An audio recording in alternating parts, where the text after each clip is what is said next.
In the previous video, we discussed how in a three-step process we can convert glucose 6-phosphate, the first intermediate of glycolysis, into glycogen, which is the storage form of sugars in our bodies.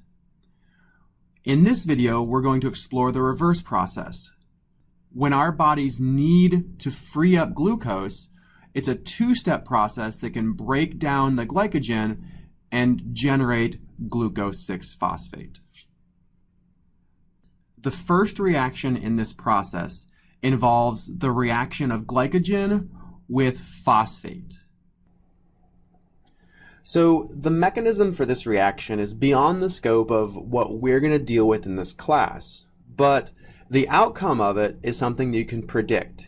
It's a reaction that's very similar to hydrolysis, except in this case, we are splitting a bond using a phosphate. So we would call it a phosphorylysis. And what ends up happening is we make a bond between the oxygen on phosphate and that carbon. We break this bond. We make a bond between the oxygen of the glycosidic bond and the hydrogen on phosphate here. And then we break this bond. The outcome is a glucose 1-phosphate. And remember, we're going to abbreviate these phosphates as a P with a circle. And also, the other product is a glycogen chain that now has one less glucose unit. So the idea is that this reaction can repeat as many times as needed to mobilize as much glucose 1-phosphate as a cell needs. Once glucose 1-phosphate has been produced, then we can then convert that glucose 1-phosphate into glucose 6-phosphate using the enzyme we saw in the previous video, known as phosphoglucomutase.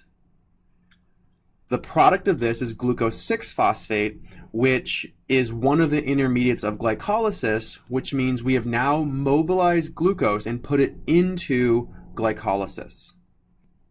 So one really nice advantage of producing glucose 6-phosphate instead of glucose is that we avoid the first step of glycolysis, which consumed one ATP molecule. Remember, the whole point of glycolysis is to produce ATP, to produce energy.